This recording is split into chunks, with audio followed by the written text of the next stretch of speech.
I'm Dog Dad Dave, and this could be you.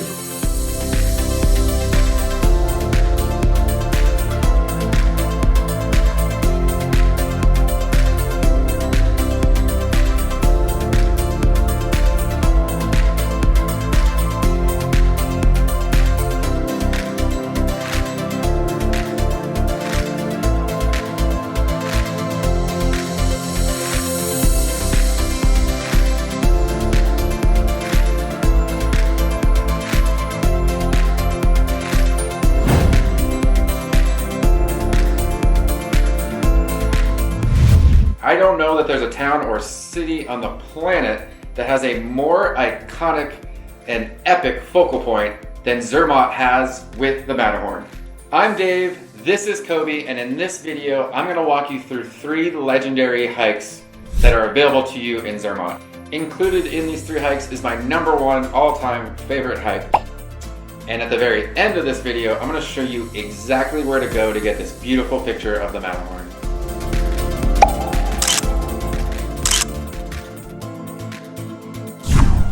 Zooming in on Zermatt here. Zermatt is a mountain town, but it's the most beautiful one you will ever visit. It is Vale on steroids. The beautiful and downright sexy Matterhorn literally towers over this town. You will catch yourself repeatedly taking out your phone to get another picture of the Matterhorn. I met locals who had lived there for 10 years, and they admitted they'd still take a daily picture of the Matterhorn. Now, I was lucky enough to get homemade fondue up in Zurich, but do not let the locals tell you that you can't have fondue in the summer. It's a must-have in the streets of Zermatt. One of the highlights of this town is that there are no cars. You get around by train, you get around by chairlift, of course you can walk or ride a bike. The chairlift maps are amazing. It's like a road map in a normal city. The city is filled with charm. I stayed at this place, which was a restaurant/hotel. With everything in walking distance, it was literally perfect for me. The first hike I'm going to talk about is the 5 Lakes hike. This hike is a must-do for all ability levels. But my first tip is just to be sure you come to Zermatt for more than one day. On a cloudy day, the Matterhorn can be completely covered in clouds. Don't be forced to stoop to my level. Certainly still a pleasant hike, I just had to go back a second time. To get to the start of this hike, you're going to take the underground funicular from Zermatt to Senega. After that very unique underground 5-minute journey, you're going to hop onto a chairlift all the way up to Blåhøj. That journey will cost you between $25 to $50 depending on whether or not you have the Swiss travel pass. This is definitely a summer hike, and I believe it's only open from May through October. Throughout the entire journey, you'll be crossing herds of sheep. What's great about this hike is that it is for everyone. I'd even let my parents do this hike. Even if you aren't a hiker at all, check out how easy it is to get to the first lake. Here's the lift where you get off, and then look how close that lake is, and it's actually the best lake with the best vantage point of the Matterhorn. Let me swing this around real quick, and here's that picture. Isn't it gorgeous? So if you're not a hiker and you're not athletic, keep in mind you can go to this lake, hang out there for the afternoon, and then just go right back to the lift to head down. Now, getting to the 5th lake was actually the hardest part of this hike. It is uphill, and just above that lake is the lift to take you back down. And if you want more, you simply look down that hill and hike back to Zermatt. That's what I did. Just the same, you could hike all the way up and skip the funicular and the lift. It would certainly be challenging as it is very vertical, but it's the only way to catch the sunrise at any of those 5 lakes.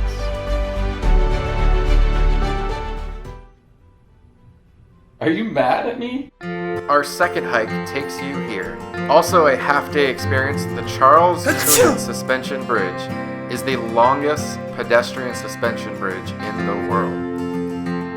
The bridge is a terrifying 1,600 feet long and 280 feet above ground. To get there, we're actually going to move out of sight of the Matterhorn, hop on a train, and 15 minutes away you will be in Ronda. As with any train ride throughout all of Switzerland, the scenery helps justify the cost.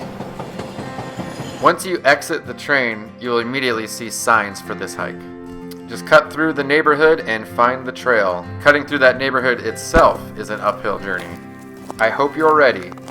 The elevation gain of this hike is over 3,000 feet. I crossed numerous people that were just sitting on the ground, painfully regretting their choices of the day. No doubt it is like being on a Stairmaster for over an hour and a half. The loop can certainly be done in under 4 hours, depending on your abilities. Beautiful green trees surround you, there are views everywhere, and waterfalls in the distance. Expect to see some people hanging out at the bridge once you arrive. The bridge itself takes 10 minutes to cross. And if I'm there when you're there, I'll shake the bridge for you.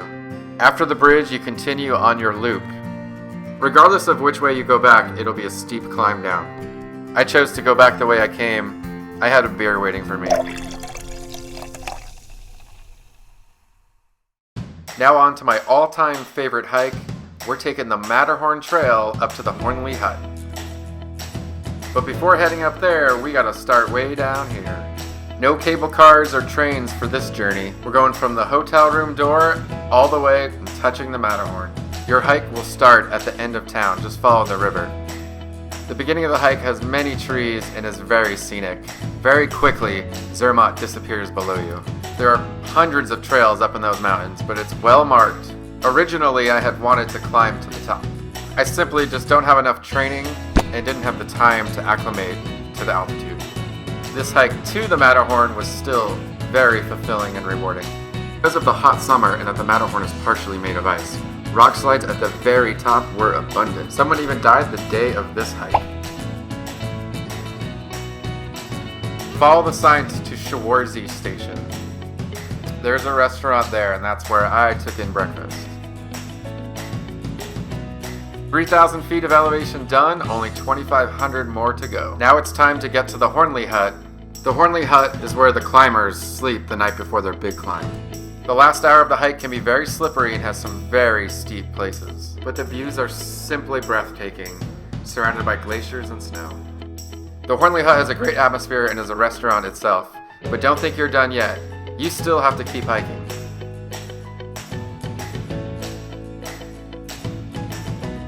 Once you get here, you know you're done.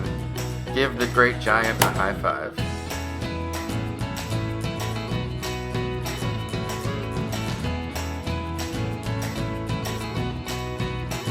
Plan on an entire day for this hike.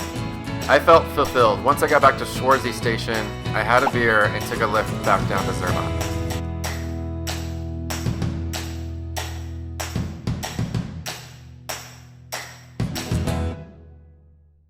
Do you think I went to Switzerland without you?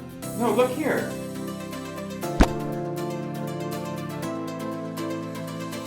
Much better doing this with the haircut. Hides the gray hairs.